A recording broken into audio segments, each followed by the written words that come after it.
YouTube channel එකට ඔයාලව පිළිගන්නවා. මේ වීඩියෝ එකෙන් මම ඔයාලට කියලා දෙන්න බලාපොරොත්තු වෙන්නේ කොහොමද අපි Telegram app එක පාවිච්චි කරලා quiz එකක් හදන්නේ කියලා. ඒතකොට දැනටමත් ඔයාලා Telegram app එක පාවිච්චි කරනවා ඇති. ඒ වුණාට මේ option එක පාවිච්චි කරලා නැතුව ඇති. බලමු කොහොමද Telegram app එකෙන් quiz එකක් හදන්නේ කියලා. ඉස්සෙල්ලාම අපි app එකට යනවා. ඊට පස්සේ මම දැන් මෙතන group එකක් open කරගන්නවා. දැන් මම හදලා තියෙන එකක් තියෙනවා. මම ඒක delete කරනවා. හොඳයි අපි දැන් බලමු කොහොමද අපි quiz එකක් හදන්නේ කියලා. ඇත්තටම අපි මෙතන poll එකක් තමයි මේවා කරන්නේ. මෙතන mic එකට මෙහා පැත්තෙන් තියෙන attachment icon එක ඒක උඩ click කරන්න. poll කියන තැන click කරාම මෙතන ask a question කියලා තියෙනවා. මෙතන තියෙනවා settings තුනක්. anonymous voting, multiple answers, quiz mode කියලා. මම මේ තුන ගැනම ඔයාලට කියලා දෙන්නම්. එතකොට anonymous voting එකේදී වෙන්නේ එකපාරක් වෝට් කරන්න පුළුවන් අපි දාන ක්වෙක්ෂන් එකට. ඒතර මල්ටිපල් ආන්සර් එකේදී කීපයක් පුළුවන් අපිට ආන්සර්ස් දෙන්න. ඒතර ක්විස් මෝඩ් එක තමයි අපිට ගොඩක් වැදගත් වෙන්නේ.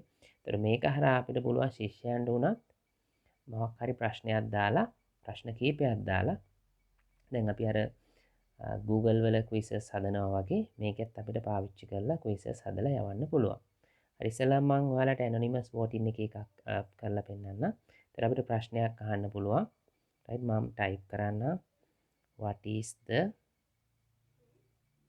longest river in Sri Lanka? right ඊට පස්සේ මෙතන option කියන තැන අපිට පුළුවන් option එක එකට answer set කරන්න. මම දෙනවා කැලණි, වලවේ, මහවැලි, කළු කියලා. right ඊට පස්සේ දැන් මේකේ අපිට anonymous voting එකේදී අපිට හරි උත්තරයක් මේවා කරන්න බෑ. අපිට answers ගන්න පුළුවන්.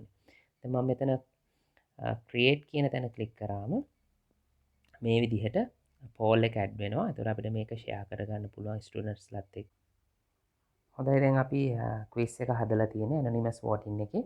දැන් පුළුවන් මෙතනින් vote කරන්න. දැන් යවන කට්ටිය vote කරත් මේ විදිහ පෙන්නනවා. මම මේක answer එකකට මේ විදිහ ටික් කරාම එතන එතකොට percentage එකක් විදියට කී දෙනෙක් vote කරාද කී දෙනෙක් vote කර එකට අනුව percentage එක පෙන්නනවා. දැනට එක vote එකයි ඒකට 100%ක් මහවැලි කියලා තියෙනවා. ඒතකොට අපිට එතනින් මාක් හරි poll එකක් දාලා අපිට අවශ්‍ය දෙයකට තොරතුරක් ගන්න පුළුවන්.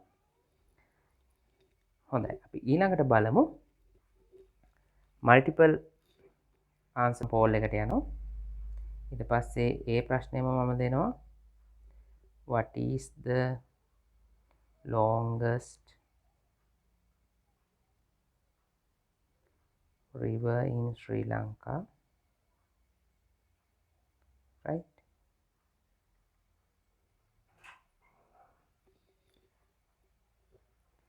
දැන් මෙතන අපි වෙනස් කරන්න ඕනේ anonymous voting කියන එකනේ දැන් මෙතන තියෙන්නේ. ඒක අපි මේවා කරන්න ඕනේ. right ඒක disable කරලා multiple answers කියන එක ටික් කරන්න. ඊට පස්සේ අපිට පුළුවන් answers add කරන්න කලින් විදිහම මහවැලි, කළු, වලවේ, කැලණි කියලා. right ඊට පස්සේ ආයෙ create කරනවා මේ විදිහ. දැන් මේකේ answers දෙනකොට poll එකේ අපිට පුළුවන් කීපයකට vote කරන්න මේ විදිහ. right මම හිතන්නේ ඔයාලට ඒකත් පැහැදිලි ඇති. දැන් අපි බලමු කොහොමද quiz එකක් විදිහට මේක අපි answer එකක් දීලා correct answer එක මේවා කරාම correct විදිහට පෙන්වන්න poll එක හදන්නේ කියලා. poll කියන එක උඩට යනවා. ඊට පස්සේ මම අර ප්‍රශ්නෙම දානවා what is the longest river in Sri Lanka? ඔයාලට ප්‍රශ්නයක් නැහැ.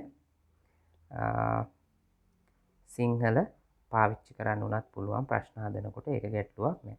right මම දැන් මෙතන ආයෙත් answers ටික දානවා කැලණි, වලවේ, මහවැලි, කළු කියලා. right දැන් මෙතන මම ප්‍රශ්න ටයිප් කරලා තියෙන්නේ. දැන් මේක ඇනොනිමස් වෝටින් තියෙන. දැන් අපි මේක ක්විස් මෝඩ් එකට මේවා කරන්න ඕනි. ක්විස් මෝඩ් එකට මේවා කරාම බලන්න ඔයාලට මෙතන පේනවා ආන්සර් ඔප්ෂන්ස් වල ඉස්සරහින් සර්කල් එකක් ආවා. දැන් මේකේ ටික් කරලා අපිට හරි ආන්සර් එක සිලෙක්ට් කරන්න පුළුවන්. ඒතොර ඒක හරියට මේවා කරොත් වෝට් කරන එක්කෙනාට පෙන්නනවා හරි ආන්සර් එකට තමයි වෝට් කරේ කියලා. දැන් ඒතොර හරි උත්තරේ මහවැලිනේ. ඒතොර මහවැලි උඩ ටික් කරාම මේ විදිහ කොළ පාට ටික් එකක් වැටෙනවා. දැන් ඔන්න ආන්සර් එක අපි දුන්නා මතක ඇතුව. දැන් මොකද්ද අපි කරේ? ක්විස් මෝඩ් එක ඔන් කරන්න ඕනේ. එහෙම නැති වුණොත් මේකේ මේ අන්න පෙන්වන්නේ නැහැ නිකන් මේ විදිහට තමයි පෙන්වන්නේ. හරි ආන්සර් එක පෙන්වන්නේ. එහෙනම් ක්විස් මෝඩ් එක ඇක්ටිව් කරා. ඒතර තමයි ක්විස් එකක් විදිහට හැදෙන්නේ. දැන් ඔන්න ආන්සර් එක අපි දුන්න හරි ආන්සර් එක ඊට පස්සේ ක්‍රියේට් කරනවා පෝල් එක. ඒතර what is the longest river in Sri Lanka? දැන් මම ඔන්න වැරදි උත්තරයක් සිලෙක්ට් කරනවා. right. එතකොට පෙන්වන්නේ කැලණි වැරදි කියලා. right. එතකොට හරි උත්තරේ මේවා කරොත් ඒක හරි කියලා පෙන්නනවා. right. දැන් මම වැරදි එක මේවා කරපින්ද ආයේ මේවා කරන්න බෑ. ඒතකොට ඔන්න හරි උත්තරේ මොකක්ද කියලා මහවැලි කියන එකට මේ විදිහේ ටික් එකක් වැටිලා තියෙනවා. ඒතකොට මේ ක්‍රමයටත් අපිට පුළුවන් ස්ටුඩන්ට්ස්ලාට ක්විස් හදලා දාන්න. ස්ටුඩන්ට්ස්ලාට විතරක් නෙවෙයි ඕනම කෙනෙක්ට ඕනම ශේෂ්ත්‍රයක ඉන්න කෙනෙක්ට තොරතුරු රැස් කරගන්න ලේසිම ක්‍රමයක් තමයි මේ ටෙලිග්‍රෑම් කියන ඇප් එකේ අපිට දීලා තියෙන්නේ. ඉතින් මේකත් මම හිතන්නේ ගොඩක් ෆේමස් වෙලා නැහැ තාම. දන්න කට්ටිය ඉන්න පුළුවන්. ඔයාලා try කරලා බලන්න. මේක ශිෂ්‍යයොත් එක්ක අත්හදා බලන්න. එහෙනම් මේ විදිහේ වීඩියෝස් දිගටම බලන්න ICT and English with Danushka YouTube channel එක subscribe කරන්න කියලා මම ඔයාලට ආරාධනා කරනවා.